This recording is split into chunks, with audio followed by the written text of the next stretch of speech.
안녕하십니까. 오늘 우리가 신약 성경 말씀 히브리서 12장 말씀을 보도록 하겠습니다.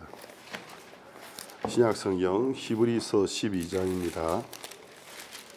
히브리서 12장 1절과 2절 말씀을 보도록 하겠습니다. 이러므로 우리에게 구름같이 둘러싼 허다한 증인들이 있으니 모든 무거운 것과 얽매이기 쉬운 죄를 벗어버리고 인내로서 우리 앞에 당한 경주를 경주하며 믿음의 주요 또 온전케 하시는 이인 예수를 바라보자. 저는 그 앞에 있는 즐거움을 위하여 십자가를 참으사 부끄러움을 개의치 아니하시더니 하나님 보좌 우편에 앉으셨느니라. 2절 말씀까지 읽었습니다. 이제 이 신앙생활이라는 것은 결국 믿음의 삶이죠. 근데 이제 믿음은 믿는 대상이 있어야 됩니다. 그러니까 내가 내 마음속에 믿는 대상이 없는데 믿는다라는 건 이제 막연한 것을 믿는 거니까 그냥 미신을 믿는 것과 같은 것입니다. 그래서 우리가 이제 믿음에 대하여 좀 생각을 해야 되는데, 그러면 이제 우리가 믿음이라는 것이 성립되기 위해서는 믿음의 대상이 첫 번째 있어야 됩니다.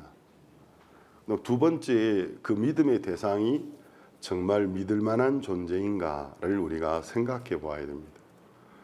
그럼 우리가 믿는 그 믿음의 대상이 우리가 믿어도 될 만한 대상인가 아닌가는 이제 그 사람의 신용을 우리가 살펴봐야 되겠죠. 그럼 이제 내가 그 사람을 알기 전에 그 사람을 믿었던 사람들의 예가 중요하다는 거죠. 간증. 그래서 이제 나보다 먼저 그를 알았던 사람들, 그 사람들이 한결같이 그 사람 정말 믿을 만한 사람이야, 확실한 사람이야, 그러면서 이제 저마다 자기의 사례들을 설명해 주는 거예요. 각자가 좀 다르겠죠. 내가 무슨 이런 일이 있었는데 이래가지고 내가 그분에게 도움을 요청했는데 처음에는 반신반의하는 마음도 있었는데 확실하더라, 약속을 분명히 지키더라.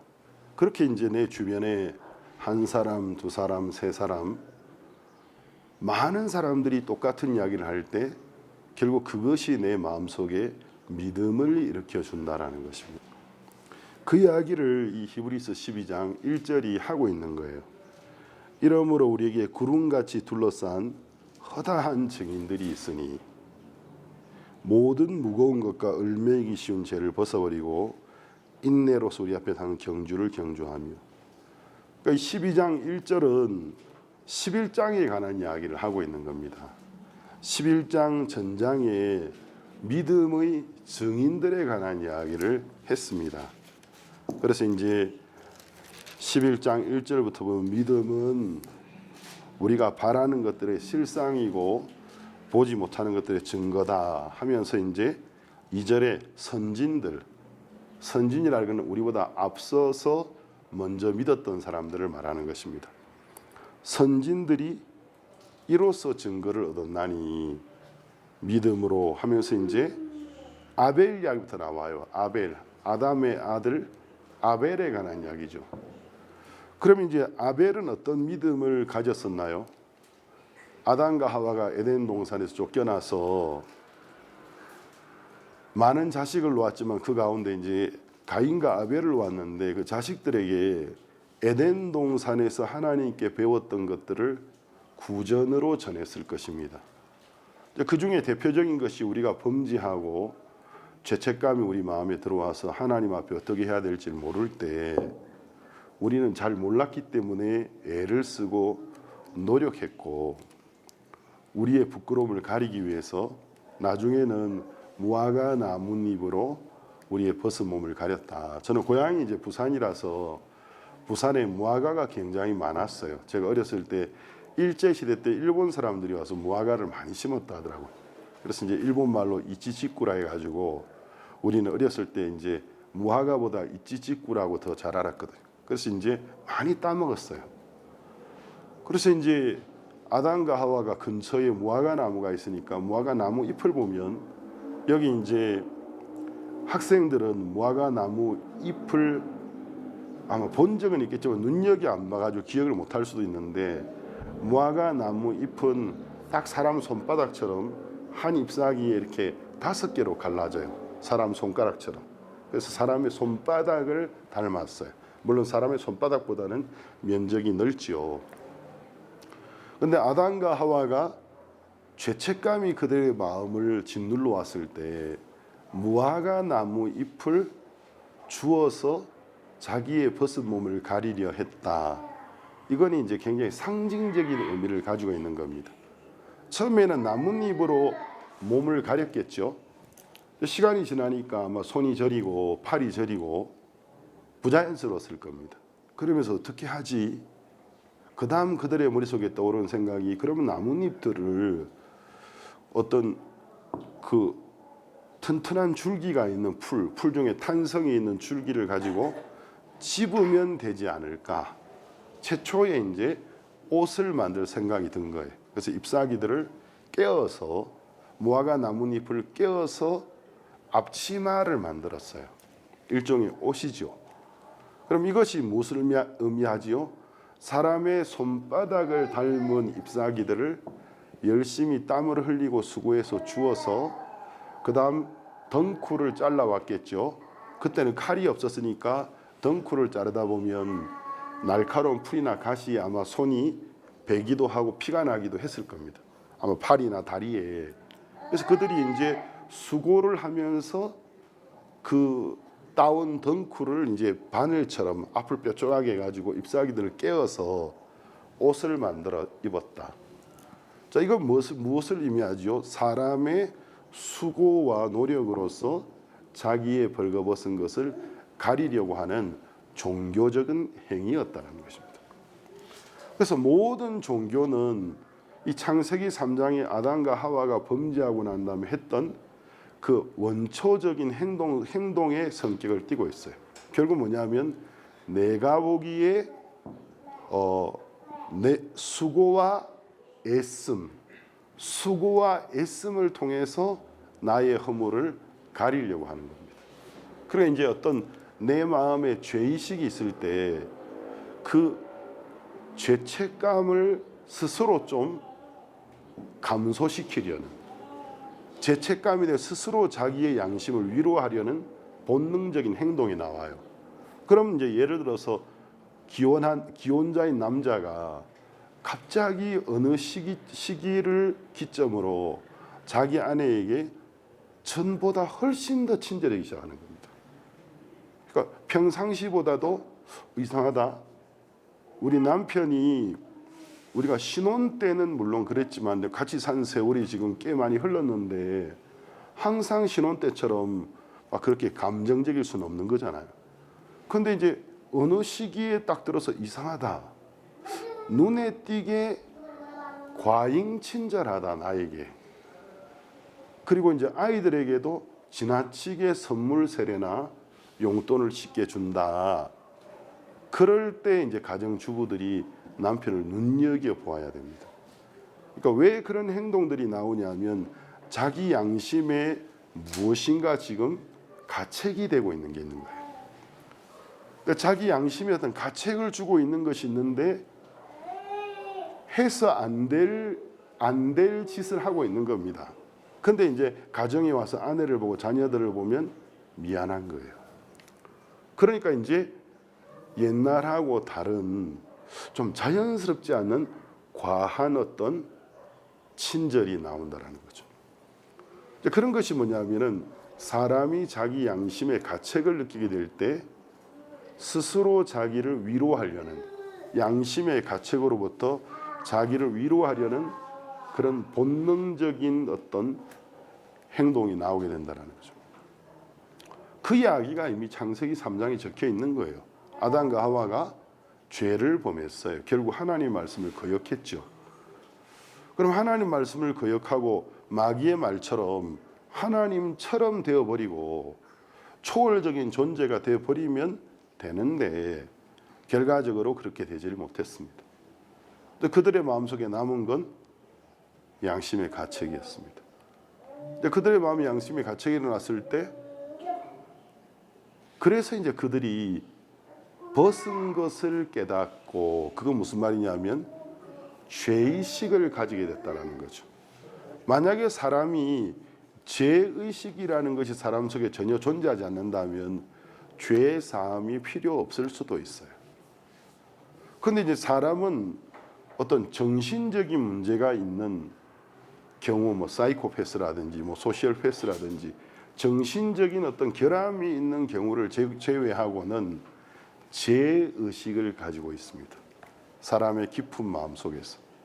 그래서 이제 사람들이 살고 있는 어떤 사회에서 이 문화적인 상과 동떨어진 오지에 살고 있는 부락을 찾아가 봐도 그들 나름대로의 법이 있고 그들 나름대로의 그 규례가 있어요. 그래서 그 법을 어기면 처벌을 하고 한다라는 거죠.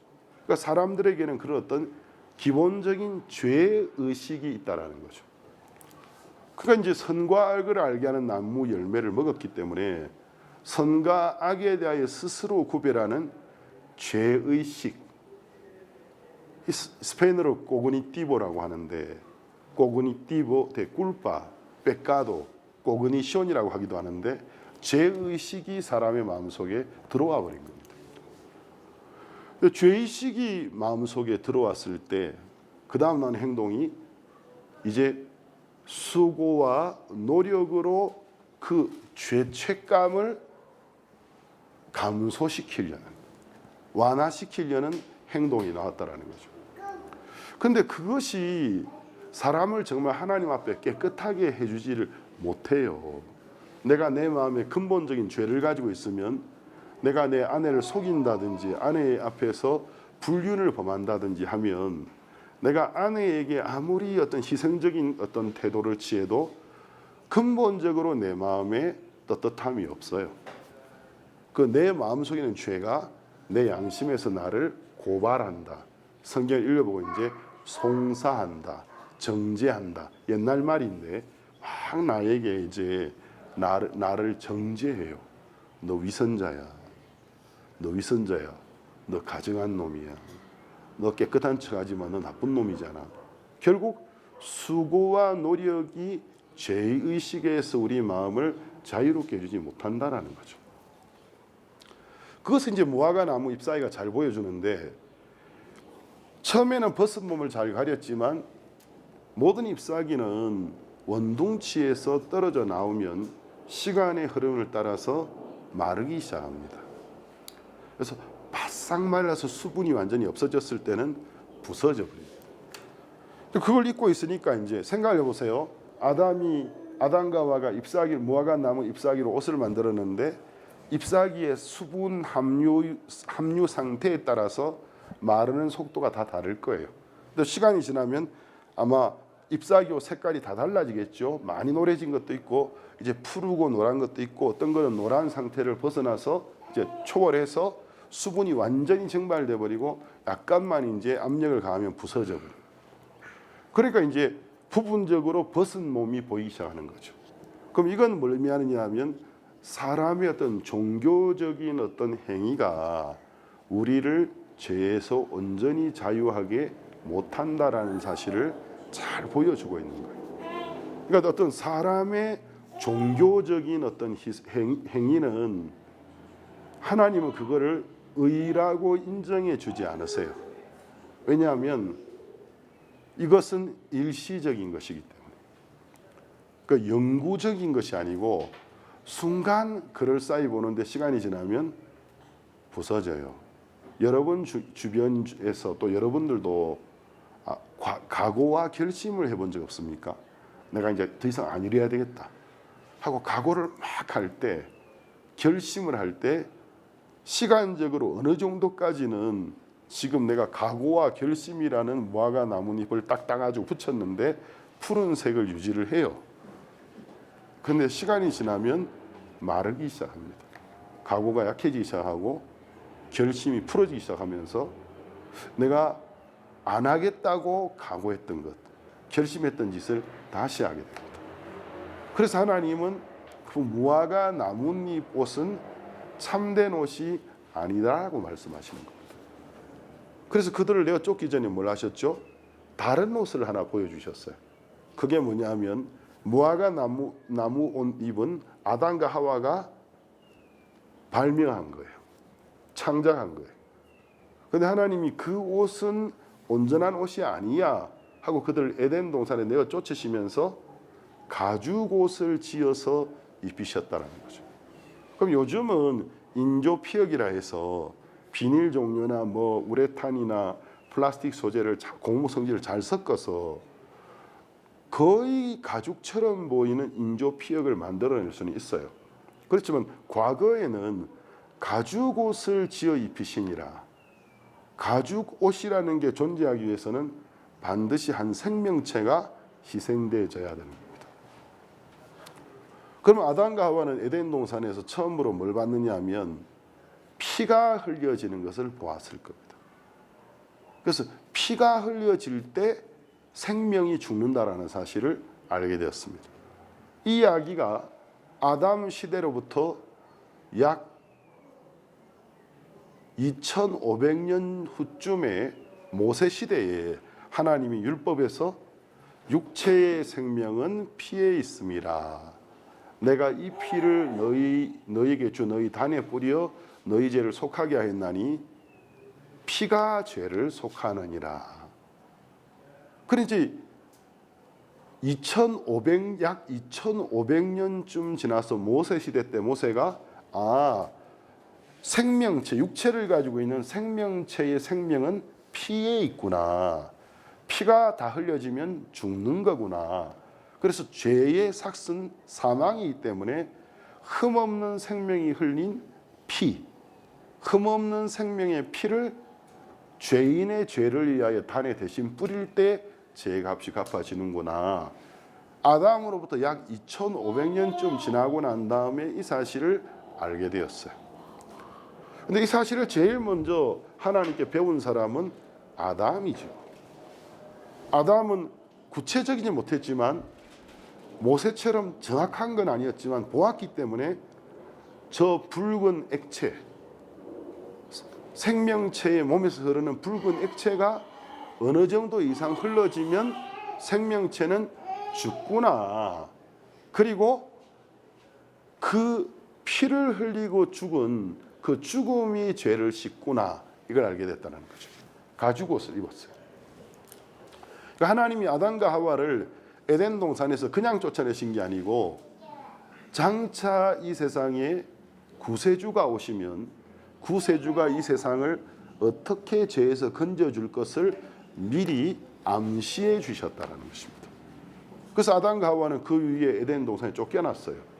그렇기 때문에 지금 저는 이제 읽은 거를 이야기하는 거지만 아담과 하와는 실제로 그 사건들을 보았기 때문에 이 사실을 틈날 때마다 자기 자식들에게 이야기했을 겁니다.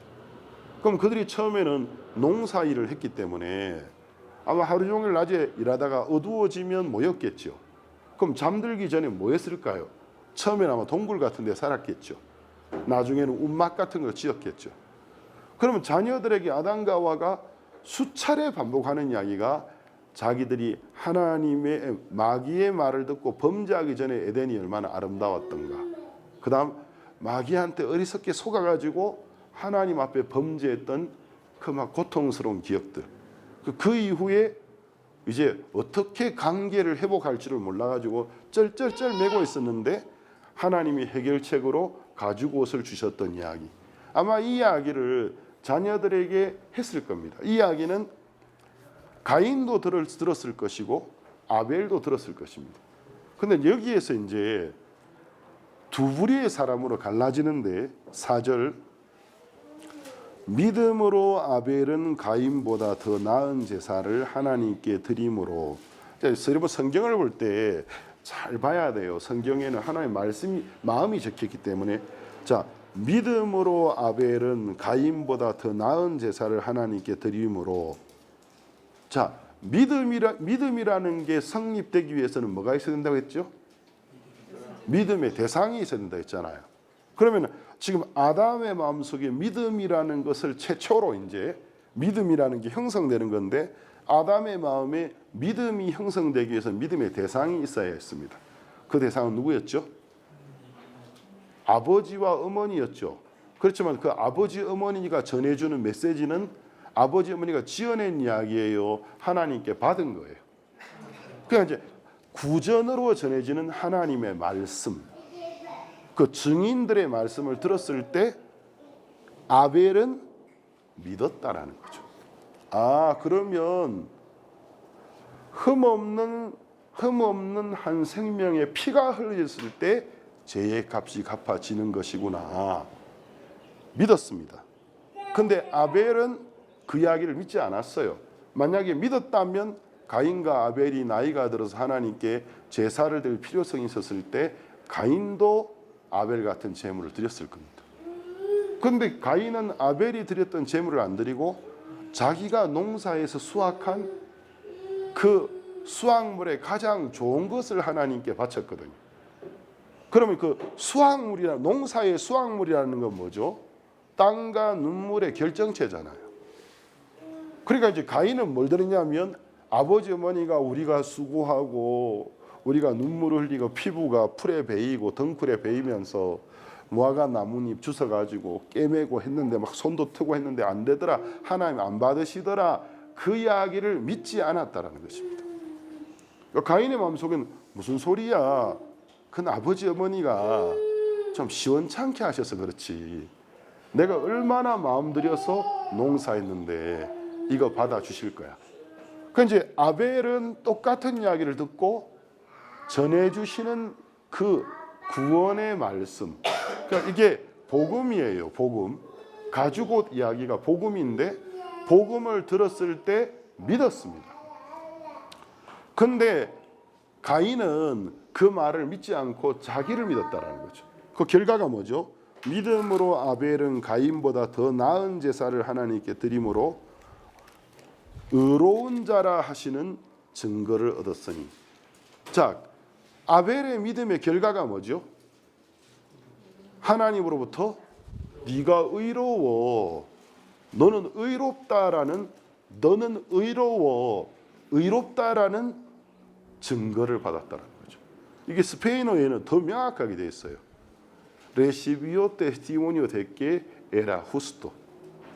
그러니까 스페인어 성경에는 믿음으로 하나님부터 의인이라고 불려지게 됐다라는 것입니다. 자, 성경은 우리에게 이제 어떤 인간의 역사를 보여주고 있느냐 하면 하나님의 말씀을 믿는 믿음으로 살아갔던 사람들의 역사와 하나님의 말씀을 들었지만 하나님의 말씀을 무시하고 자기의 생각을 믿고 자기의 길을 걸어가 버린 사람들의 역사를 이야기해 주고 있어요. 정확하게 말하면 모든 인류는 다 하나님을 믿는 부부의 자녀였어요. 근데 세월이 흐르면서 많은 인종이 나누어지면서 대부분의 인종들이 하나님의 말씀을 믿는 믿음보다는 자기의 생각과 감정을 믿는 길을 걸어가는 인생의 길을 걸어가 버렸다는 거죠. 근데 그 가운데서 하나님의 말씀을 믿는 믿음의 길을 걸었고 지킨 가문이 있었어요. 그 가문이 하나님이 눈여겨본 가문이었고 아브라함의 시대 때 그것이 바로 아브라함의 가문이었고 아브라함 때부터 좀 더 구체화되어서 이스라엘이라는 민족이 탄생하게 되는 것입니다. 그래서 기원을 거슬러 가면 이스라엘 민족이나 성경적으로 기원을 따져보면 이스라엘 민족이나 이방인이나 다 한 아버지 어머니에게서 났습니다. 그럼 이제 선택받은 이스라엘 민족이라는 것은 뭐냐면 하나님을 믿는 믿음의 길을 선택한, 선택과 지킨 민족이에요. 다른 민족들은 그 하나님으로부터 받았던 말씀을 잊어버리고 자기의 길을 결국 걷게 된 후손들이라는 거죠.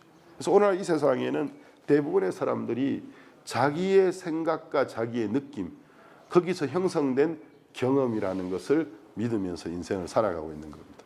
그래서 이제 인생을 살면서 많은 고난이 있는 거예요. 왜? 자기 생각을 믿고 있기 때문에. 정확한 어떤 증명되어진 어떤 정보를 하나님으로부터 받아서 하는 게 아니고 내 생각에는, 내 느낌에는. 그래서 여러분이 대화를 한번 해보세요. 그러면은 사람들이 가장 많이 하는 말이 내 생각에는, 내가 믿기로는, 내 소견에는, 내 느낌에는. 이게 하나님을 떠나버린 사람들이 가장 많이 대화해서 사용하는 표현입니다.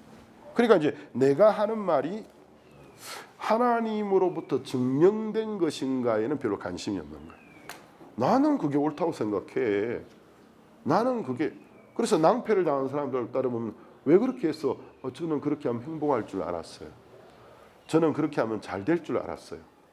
그러면 잘 될 거라고 생각했던 네가 그 믿었던 믿음의 근거가 뭐지? 없어.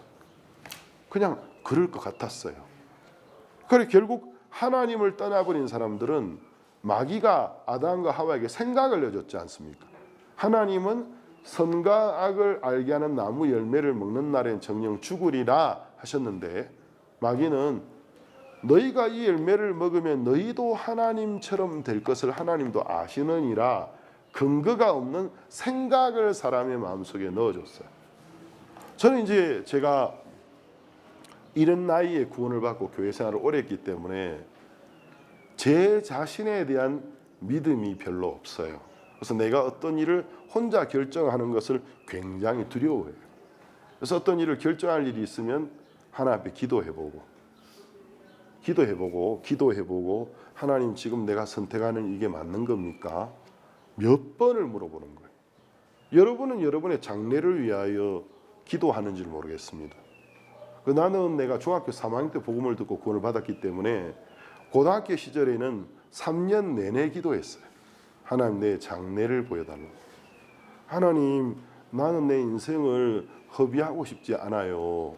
내가 내 주변을 보니까 자기 인생 안 사는 사람 아무도 없어요. 특히 저는 이제 우리 아버지 어머니의 인생의 실패가 내게 큰 어떤 교훈이 되었기 때문에 아버지 어머니는 상당히 아버지 어머니의 시대에 그 연령대 시대에 엘리트에 속하는 분들이었는데 부유한 가정에. 근데 자신의 생각과 자신의 경험을 믿고 사시는데 완전히 망하셨어요. 그래서 내 마음속에 그 두 분의 실패가 어떤 면에서 나의 실패가 되어졌기 때문에 나는 항상 뭐가 두려웠느냐 하면 내가 무엇을 결정하는 게 그렇게 두려웠어요. 지금도 내가 내 주변에 자기 마음속에 어떤 생각이 올 때 선뜻 결정하는 사람들 보면 나는 내 마음속에 참 용감도 하다. 저 용기가 어디서 나올까? 저게 인생에 어떤 결과를 가져올지 어떻게 알고 저렇게 저런 생각이 떠오른다고 즉흥적으로 행동으로 옮길 수 있을까? 나는 그런 사람들 볼 때마다 참 용기가 가상하다 이런 생각을 참 자주 하거든요. 저는 그렇지가 못했어요. 그래서 돌다리도 두드려 보고 지나라는 습관이 생겼어요. 그래서 나는 이제 정말 내 마음속에 확실한 길을 선택하는 거예요. 그래서 내가 볼 때 가장 확실한 길은 하나님께 묻는 것이었어요. 하나님, 내가 무엇을 위해 살아야 되겠습니까? 좀 가르쳐 주세요. 내가 어떤 길을 걷기를 원하십니까?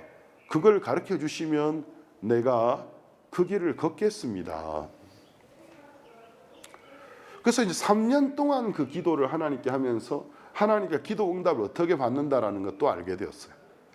하나님은 이제 공기의 입자를 진동시켜서 주파수를 만들어서 그 주파수가 우리 고막을 때려서 고막이 진동하는 그 가청 주파수라고 하거든요. 20에서 2만 헤르츠.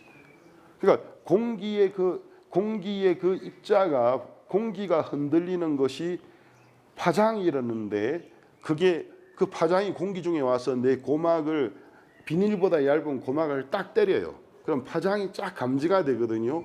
그럼 거기 연결되는 신경들이 그 파장의 신호를 사이클 신호를 우리 뇌에서 소리로 만들어 준다는 거죠. 그래서 우리가 소리를 듣는 거예요. 그러니까 하나님의 음성은 공기 중에서 듣는 게 아니에요. 하나님의 음성을 공기 중에서 들을 수 있다면 하나님도 말을 하면 공기를 진동시키는 존재. 그러면 하나님도 성대가 있다라는 거거든. 그러면 신이 아닌 거예요. 그러니까 하나님의 음성은 우리 귀로 듣는 게 아니에요. 마음의 귀로 듣는 거지. 그래서 내가 하나님께 기도했을 때 영화에서 나오는 것처럼 빛이 쫙 비치면서 재우나 나는 하나님이다. 그렇게 귀신 들릴 때 귀신이 꿈속에 그렇게 나타나요. 하나님은 그렇게 말씀하시지 않아요. 그 하나님 뜻을 알게 해주세요. 하나님은 내 주변 환경을 통하여 내 인생이라는 모든 일을 통해서 나에게 말씀하기 시작했어요. 내가 원하는 건 이거다.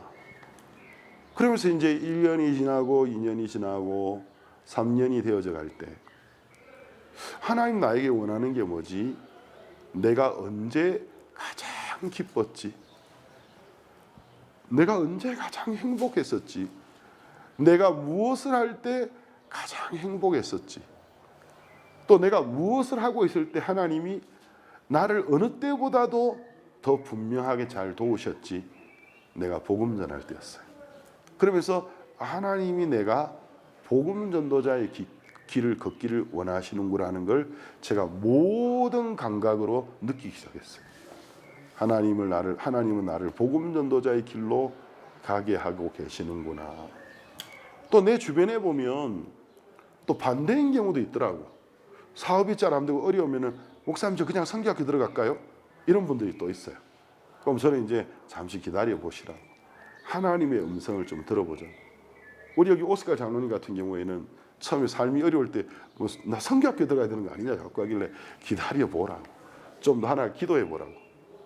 그런데 이분이 이제 하나님을 믿는 마음으로 물질로 주님을 섬기면서 처음부터 사업을 시작한 게 아니고 내가 하나님 나에게 주시는 모든 것의 10분의 1을 하나님께 드려야 되겠다 마음을 정하셨어요. 하루에 1불로 5가족이 살던 때였는데 1년 12달 바지 한 벌로 지내던 분이에요. 지금 우리 오스카 장로님. 지금은 17개의 카페, 제과점의 사장이시잖아요. 지금 이제 회장 소리 들으셔야 될 단계에 오셨거든요. 근데 이분이 지금부터 10몇 년 전만 해도 1불로 그 5가족이 1불로 하루를 먹고 살던 가족이었다는 거죠. 근데 그 무렵에 박 목사님께서 캐나다 피플 처치 오스왈드 스미스 목사님을 자주 하시면서 정말 여러분의 삶의 10분의 1을 복음 전도를 위해서 드려 보십시오. 그렇게 1년을 살아보고 만약에 계산을 해보고 내가 하나님 섬긴 삶이 경제가 더 나빠졌다. 그러면 다시 하지 마십시오. 그러면 정말 한번 1년 하나님을 섬겨보고 하나님이 나를 더 풍족하게 해주셨으면 그 다음에는 10%에서 20%로 올려보십시오. 그게 이제 오스왈드 스미스라는 캐나다의 피플 처치라는 교회를 인도했던 위대한 하나님의 종이 그 교회를 인도했을 때 이 사용하셨던 법칙이거든. 그래서 단일 교회에서 전 세계 선교사를 몇백 명을 보낸 교회, 그 교회가. 근데 목사님이 그 이야기를 자주 하셨거든. 그런데 이제 오스카 장로님이 그 말씀을 딱 들으면서 어느 날 나도 내가 하나님께 마음을 정해야 되겠다. 내가 내 삶의 10분의 1을 정말 복음을 위해 드려야 되겠다. 그분이 마음 정했는지도 저는 몰랐죠. 왜냐하면 그분이 먹고 사시는 것도 힘들 때였기 때문에. 근데 그때부터 하나님이 이분의 삶을 도우시기 시작했어요. 그래서 이제 그 이야기를 자세하게 하려고 그러면 시간이 부족해요. 나중에 하여튼 우여곡절 속에 장모님이 내가 자네를 보니까 자네가 좀 내가 보기에 많이 부족하고 해가지고 좀 그랬는데 자네가 근간에 많이 변한 것 같은데 내가 자네한테 자본을 좀 빌려줄 테니까 제과점을 한번 열어보라고. 그래서 한번 열어보고 자네 내 밑에서 일하면서 제빵 기술, 케이크 만드는 기술 다 배웠으니까 이제 그 배웠던 그대로 그 레시피 그대로 해도 괜찮으니까 그냥 상호만 다르게 붙이고 한번 장사를 해보세요. 어느 날 오스카 장로님이 저한테 와서 목사님 갑자기 장모님이 저한테 돈을 얼마를 그냥 무상으로 빌려주신다면서 제과점을 해보랍니다. 두려워하시길래 하나님이 도우시는 거네요. 해보세요. 그래서 이분이 이제 산베드로라고 한 번도 옛날에 가보지 않았던 지역이었는데 거길 갔는데 시장통인데 사람들이 굉장히 많더래요. 그래서 내가 여기 내가 개업을 하면 좋겠다고 조그마한 제과점을 연 거예요. 조그마한. 그래서 이제 조그마한 냉장고 하나 딱 두고. 근데 대박이 나버린 겁니다. 이 장모님에게 배운 기술대로 케이크를 팔기 시작하는데 너무 잘 팔리는 거예요. 그렇게 시작됐던 나중에는 이제 이름 붙여주세요. 그래서 성경에 만나가 하늘에서 내려온 떡이잖아요. 만나라고 지어줬는데 저는 좀 마음에 안 들었거든요. 제 집사람이 그때 붙여줬는데 케이크하고 만나가 안 맞는데 그때는 이제 덜렁 이름 좋다고 이제 만나로 붙여놨는데 간판 색깔도 저는 좀 마음에 안 드는 거예요. 밤색으로 해가지고 제가 색깔 중에서 제일 싫어하는 게 그 밤색이거든요. 저는 이 밤색 계통 질색이거든요. 어렸을 때부터 이유가 없어요. 하여튼 밤색을 싫어해요. 그래서 막 어렸을 때 어머니가 추석인가 설에 밤색 바지 사주셨는데 막 죽고 싶더라고. 내 어린 나이에 자살하고 싶더라고. 그래가지고 막 칼로 찢어버리고 싶고 막 그래가지고 막 이거 싫다고 그래서 막 얼마나 생떼를 썼는지 아마 얻어맞았던 것 같은데 그 밤색이 얼마나 싫었냐면 제가 어렸는데 의도적으로 처음 어머니한테 욕을 했어요. 무슨 욕했는지 기억은 안 나지만 내 기억이 아니라 욕이었어요. 그래 뒤지게 맞았는데 하여튼 그렇게 제가 밤색이 싫었거든요.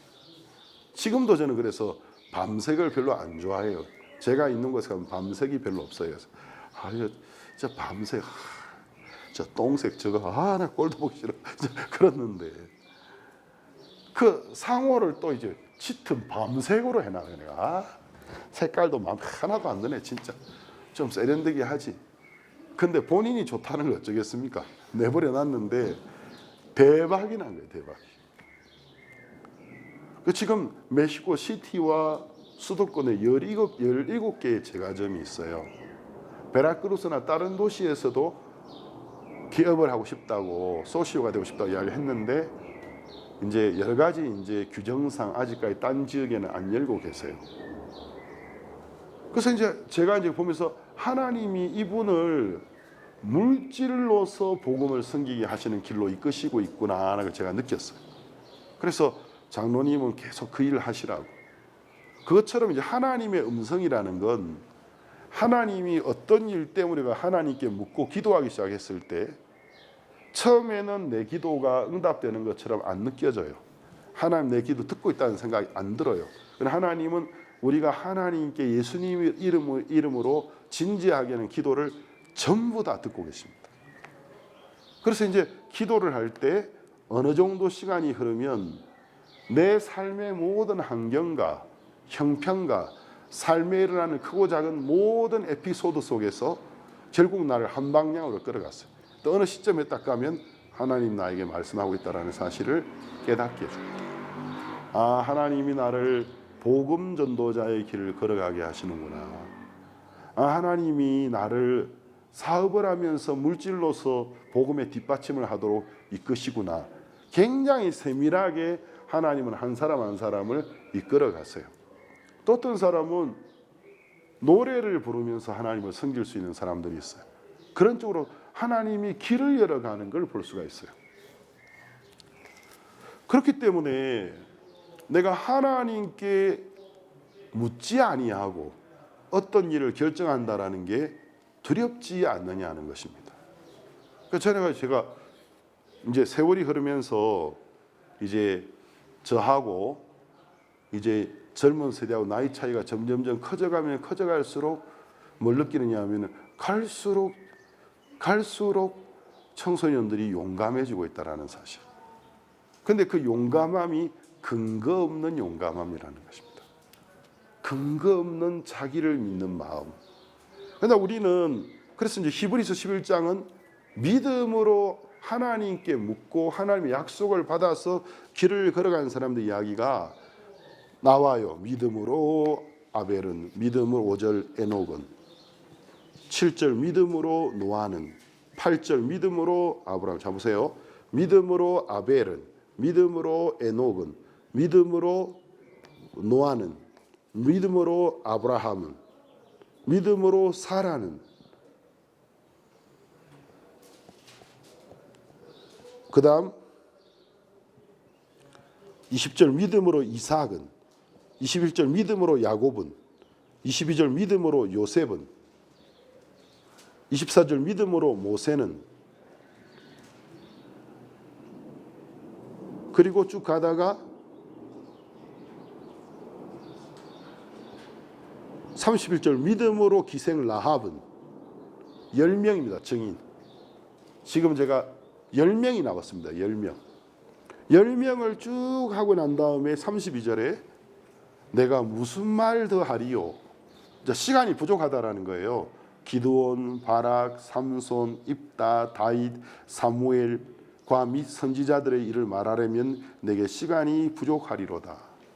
자, 10명을 나열을 했어요. 나열을 해놓고 난 다음에 내가 뭐 더 자세하게 말하려고 그러면 기드온, 바락, 삼손, 입다, 다윗, 사무엘과 및 선지자들. 그러니까 16명까지 이름을 기명하고 17번째는 선지자들. 내가 이야기하려면 시간이 부족해. 이들은 하나님의 말씀을 믿었고 하나님이 그 믿음에 대하여 확실하게 보상해 주었어. 그러면 믿음으로 사는 게 가장 확실한 길 아니니? 이야기를 쭉 하고 나서 12장으로 넘어오는 거예요. 또 12장 1절에 이러므로 우리에게 구름같이 둘러싼 허다한 증인들이 있으니. 그럼 여러분이 저는 믿음을 가지는 게 너무 힘들어요. 이런 사람들이 있어요. 믿음을 가지는 게 힘들다라는 사람들은 사고력이 부족한 사람들이 대부분 그렇습니다. 믿음이라는 건 생각을 하면 가질 수 있는 거예요. 그래서 그러면 믿음이 확실한 건가?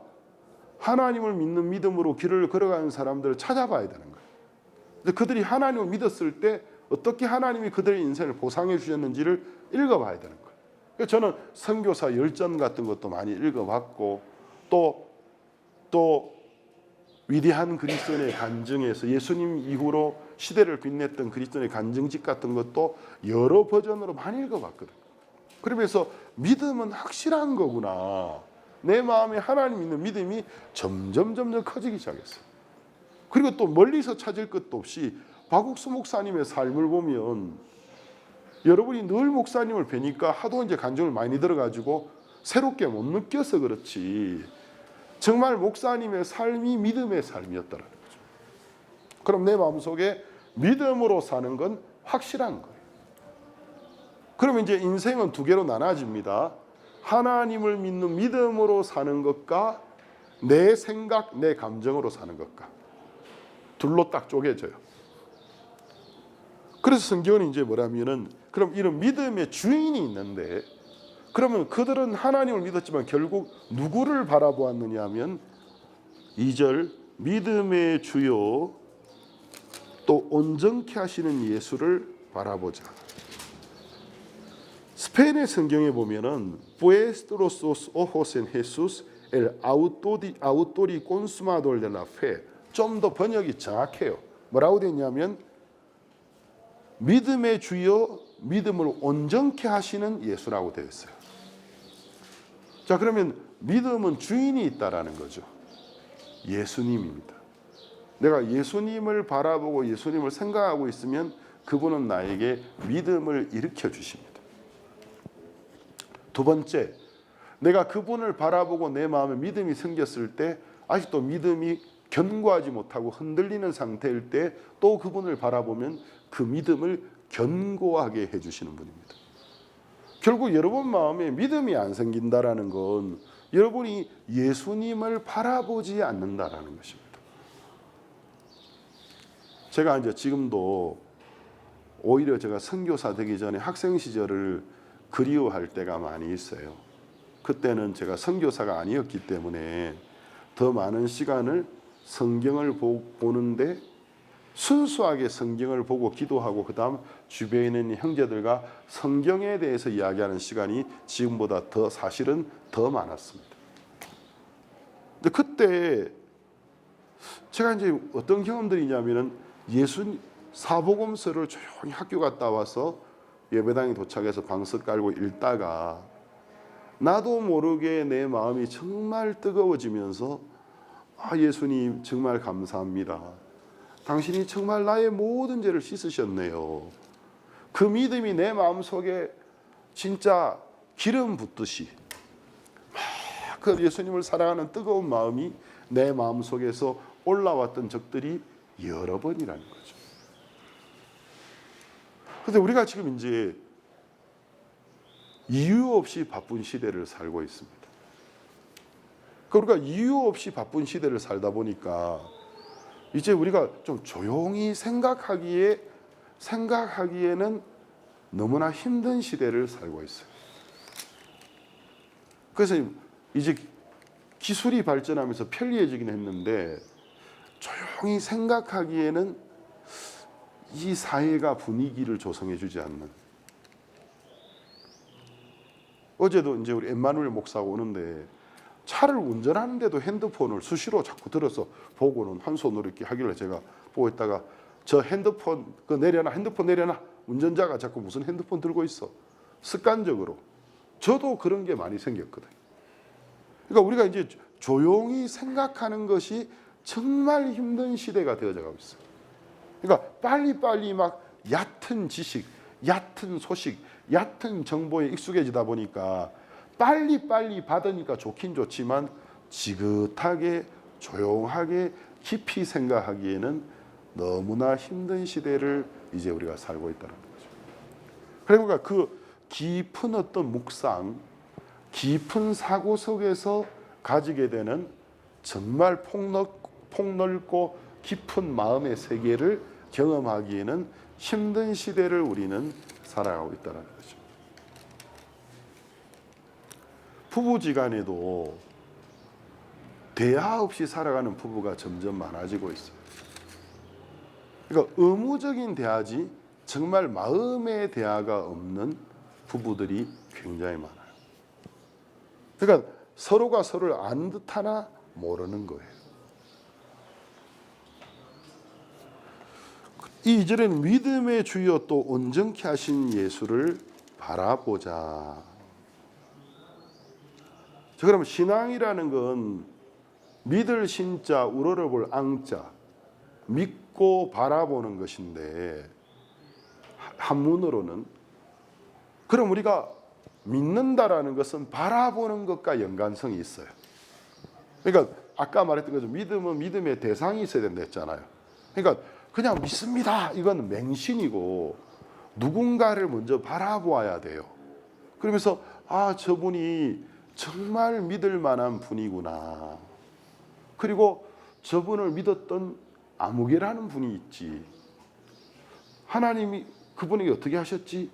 정말 내가 들어도 기적 같아. 놀라워. 그래서 이제 믿음은 믿음의 대상이 있어야 되고 그 대상을 바라보고 있을 때에 내 마음속에 믿음이 형성되는 거라는 것입니다. 그래서 이제 바라보자, 믿음의 주요 온전케 하신 예수를 바라보자 하면 자, 어떻게 우리가 주님을 바라보죠? 이걸 사람들은 잘 몰라가지고 마리아상을 만들어 놓고 또는 청동으로, 은으로, 금으로, 나무로 세라믹으로 십자가를 만들어 놓고 십자가 보면서 기도하는 사람이 이 지구상에 굉장히 많습니다. 그러면 뭐 붉은 십자가, 뭐 파란 십자가, 햇불로 만든 십자가 그 앞에 무릎 꿇고 기도하는 게 주님을 바라보는 걸까요? 성당에 가면 마리아상 앞에 성인들의 성상 앞에서 무릎 꿇고 이러고 있는 사람들 많아요. 그게 주님을 바라보는 것입니까? 믿음의 주요 온전케 하신 예수를 바라보자. 이 답은 같은 히브리서 3장에서 나오고 있습니다. 3장을 한번 보겠습니다.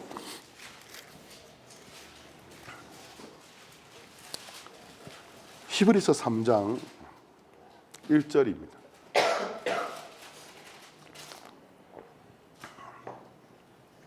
(3장 1절) 그러므로 함께 하늘의 부르심을 입은 거룩한 형제들아 우리의 믿는 도리의 사도시며 대제사장이신 예수를 깊이 생각하라.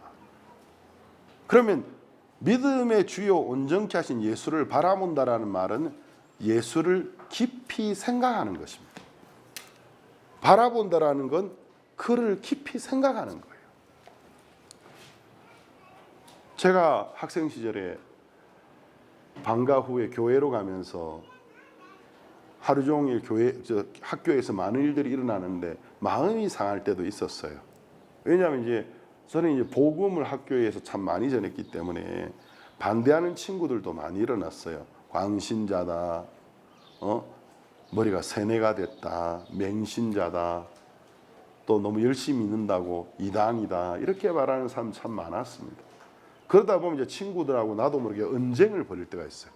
내 의도는 아니었지만 막 핏대 올려가지고 막 어떨 때는 언쟁을 벌이다가 진짜 막 치고받고 싸우진 않았지만 마음에서는 막 진짜 막 그냥 성경책 덮어버리고 그냥 막 치고받고 싶은 마음이 올라올 때도 있는 거예요. 그러면 이제 교회로 갈 때 버스를 딱 타면 제일 뒷자리를 선호하는데 뒷자리에 딱 앉으면 막 마음이 산만스러워요. 내가 뭐 이렇게 참 이렇게 본이 되는 그리스도인이 아닌가 보다. 이 뭐냐, 학교에서 한 번은 이제 학교에서 어떤 친구가 하도 저를 심하게 전도하는데 심하게 이렇게 해가지고 참다가 일어나가지고 친구를 좀 패버렸어요. 하도 저한테 막 강신자다 이러니까 막 이단이라니까 성경표 이야기하다가 이제 성경을 덮었습니다. 이제 일어나서 이단이 뭔지 가르쳐 줄까? 이단은 뭐가 이단이냐 하면 성경책 딱 덮고 이게 이단이다 그래가지고 이단이라는 건 성경 펴놓고 성경 이야기하는 사람이 아니고 성경 덮고 손발이 나가는 게 이단이다 해가지고 진짜 좁혀버렸어요.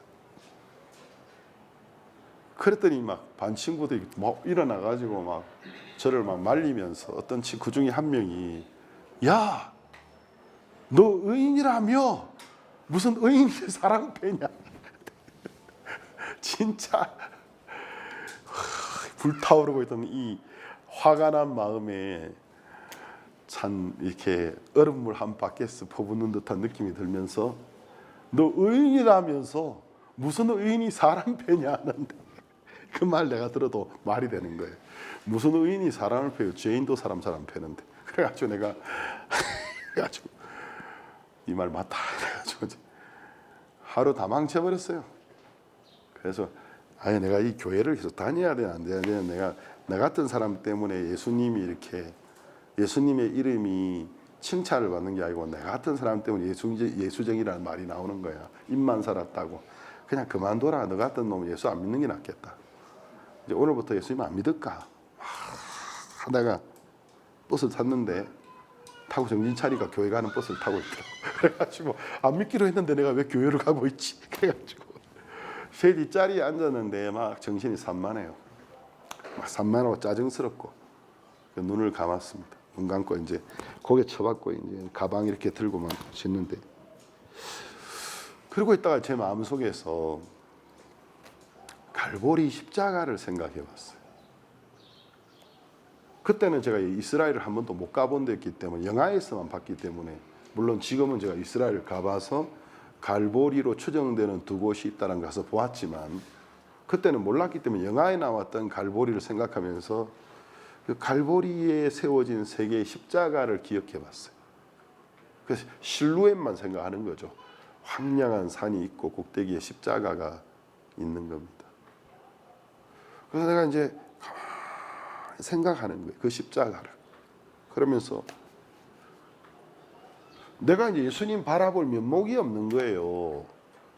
네 같은 놈이 무슨 입만 살아가지고 인내심도 부족하고 참을성도 없고 좀 옆에서 뭐라 한다고 혈기를 피우고 이렇게 일어나서 안 믿는 친구들 보는 앞에서 친구를 좁혀고하는 네 주제에 네가 무슨.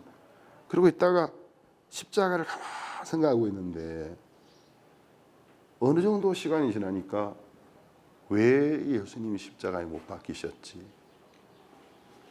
왜 예수님이 십자가에 못 박히셨지? 십자가에 실루엣, 멀리서 보이는 갈보리산 위에 십자가를 생각하면서 거기 못 박힌 예수님을 가만히 눈은 감았지만 마음의 눈으로 생각하는 동안에 다 이루었다.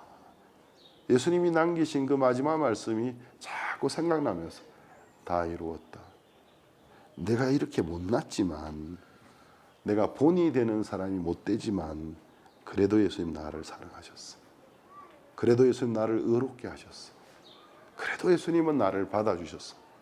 내 마음에 뜨겁게 예수님에 대하여, 그렇습니다, 내가 이렇게 못났지만 당신은 나를 구원하셨습니다. 나를 의롭다고 하셨습니다. 그 뜨거운 마음이 내 마음에 올라오면서 버스에 내릴 때는 언제 그랬냐는 듯이 한 40분쯤 지나고 그걸 내가 교회 가서 간증하고 있었거든. 그래서 이제 복음성 중에서 찬바람 부는 갈보리산, 그 노래를 제가 옛날에 자주 불렀어요. 찬바람 부는 갈보리산, 그냥 부르는 게 아니고 머릿속에 진짜 찬바람이 부는 갈보리산을 생각해 보는 겁니다. 찬바람 부는 갈보리산, 그 다음 뭐죠? 제가 하도 오랫동안 한국 찬송을 안 불렀더니 가사를 다 잊어버렸어요.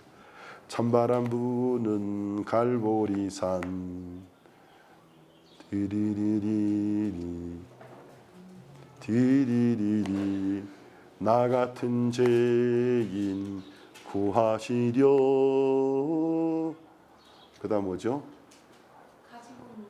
가진 것 모두 내주셨네. 오 사랑하는 귀하신 주님, 오늘 외롭고 험한 갈보리에서 질리고 피를 흘려주시니 내가 참 생명 얻는도다. 이 찬송을 제가 정말 마음으로 부르면서 길을 얼마나 많이 걸은지 몰라요. 예수님을 바라본다라는 것은 예수님을 깊이 생각하는 겁니다. 그럼 예수님을 여러분이 깊이 생각하면 예수님이 사랑해 주지 않은 사람은 없습니다. 예수님이 가룟 유다를 사랑하지 않으셨나요? 사랑하셨죠, 그렇죠? 근데 예수님이 가슴 아파하셨던 건 예수님이 사랑하셔도 스스로 예수님께 마음을 닫고 믿지 않았기 때문에 마음 아파하셨던 것입니다. 예수님이 죽어주지 않은, 예수님이 그 죄를 위해 죽어주지 않은 사람은 이 지구상에 한 명도 없어요. 여기 있는 사람 중에서 예수님이 죽어주지 않은 사람은 한 명도 없습니다. 여러분의 피를 흘리셨습니다. 정말 우리를 사랑하십니다. 그럼 우리가 그분을 바라보아야 되는 것입니다. 깊이 생각하는 겁니다. 저처럼 해보든지, 막 마음이 복잡하고 짜증스러울 때 눈을 감고 갈보리 십자가를 생각해 보았습니다. 찬바람 부는 황량한 언덕에 십자가 실루엣만 생각해 보는 거죠. 그래서 왜 당신은 거기에 못 박히셨습니까? 내 마음에서 물어보는 거예요. 왜 거기에 못 박히셨나요? 왜 그 고통을 견디셨습니까? 가만히 생각하다 보면 나 같은 인간을 위해서, 나를 의롭다 하시기 위하여, 나를 깨끗하게 해주시기 위해서, 나를 하나님의 자녀로 만들어주시기 위하여 희생하셨구나. 그러면 내 못나고 내 부족했던 것이 그 사랑 앞에서 다 녹아버리면서 그분의 사랑이, 그래 내가 이렇게 부족해도 그분 나를 사랑하셔, 내가 이렇게 못나도 나를 의롭다 하셨어, 지금도 나를 받으셔, 믿음의 주여 온전케 하시는 예수를 바라보자. 이것이 신앙입니다. 그래서 여러분, 우리가 왜 말씀을 읽나요? 그분을 생각하기 위해서. 왜 기도하죠? 내 인생에 있는 걱정을 내 혼자 지고 있는 게 아니고 그분께 다 맡겨버리기 위해서. 그래서 말씀을 통해서 영혼의 양식을 얻고, 기도를 통해서 내 마음의 염려와 걱정을 다 맡기고 힘을 얻고, 그러면서 내 마음에 오는 하나님 받는 힘을 실제적으로 봉사하고 전도도 하고 희생도 해보고 또 나한테는 귀하게 생각되는 돈이지만 복음 전도를 드려보기도 하고 그게 이제 운동에 해당되는 거예요. 잘 먹고 잘 호흡하고 힘이 생기니까 운동을 통해서 소모할 때 건강해지는 것입니다. 이것이 신앙입니다. 그래서 여러분이 예수님을 깊이 생각하십시오. 그래서 수첩에 보면은 자기 가족 사진 넣고 다니는 사람이 있어. 요즘은 핸드폰에 그렇게 하죠. 그래서 이제 왜 이렇게 합니까? 생각하는 거예요. 문득문득 하루에 멈추고 생각해 보는 것처럼. 거기에 가족 사진도 넣어야 되지만 문득문득 하루 중에 시간을 내어서 예수님을 바라보는 겁니다. 그분을 생각해 보는 겁니다. 그러면 그분은 믿음의 주요, 여러분의 믿음을 온전하게 해주시는 분입니다. 그럼 믿음이 회복되면서 여러분의 삶을 통해 하나님의 크고 놀라우신 일들을 이루실 것입니다. 오늘 여기까지 말씀 나누겠습니다.